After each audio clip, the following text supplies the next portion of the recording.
One thing that I did not capture on video is removing all of the wiring harnesses and wiring that's connected from the subframe to the engine components.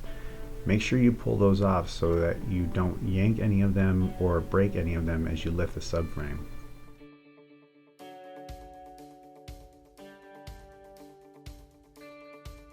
Alright, step one will be loosening the hose clamp that connects the airbox to the throttle body, and we'll also remove this little hose right here that's connected to the airbox.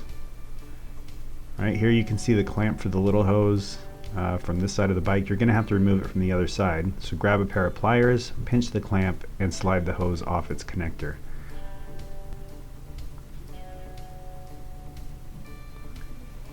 Once you get the hose off, you'll expose this little silver connector that's attached to the airbox.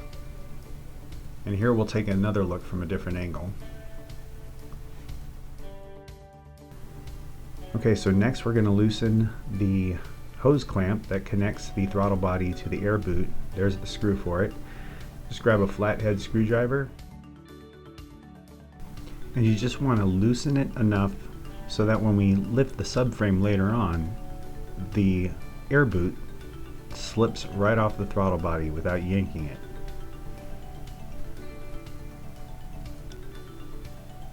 And our next step is to remove the muffler. So there are two 8mm bolts, one at the back of the number plate and one in the center of the number plate that connect the muffler to the frame.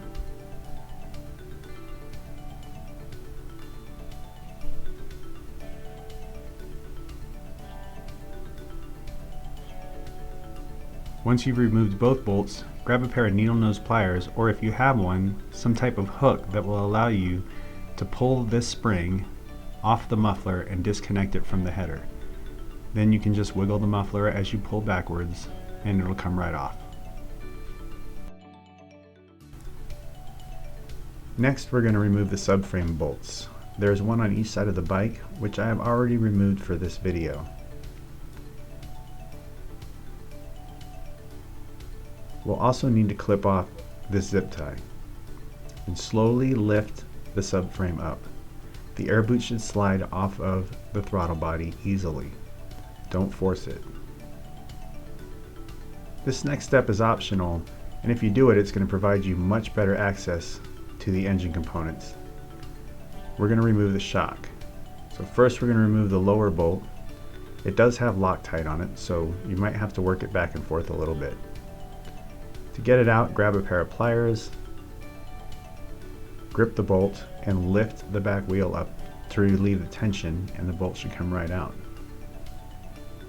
Next, you're going to remove the upper bolt of the shock, and basically the same way, use pliers to pull it out, and the shock should come right off. You're going to find you have much more room to work on the engine components once you've removed this. So here we see the smaller hose and where it was connected, the hose clamp that connects the air boot to the throttle body, and then here is the throttle body itself. Now we'll look at how to put it all back together again.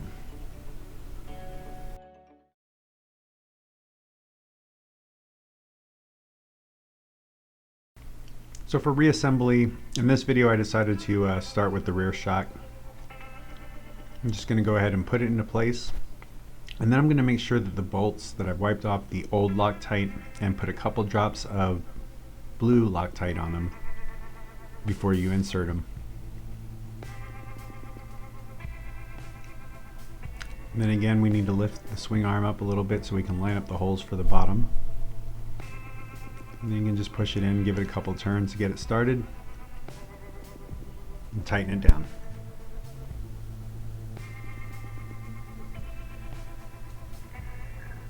Next, we're going to start pushing the subframe back into position, but we want to be very gentle here, just until the air boot touches the throttle body. This part can get a little difficult.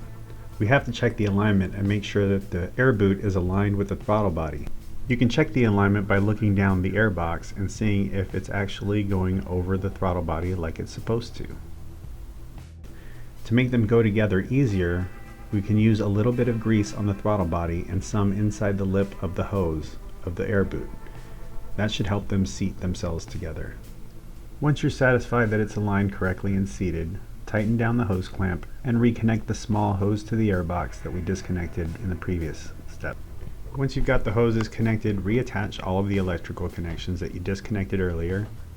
Make sure we put the subframe bolts back in and tighten them down, and then reinstall the muffler in the reverse order that you took it off. And it's that easy.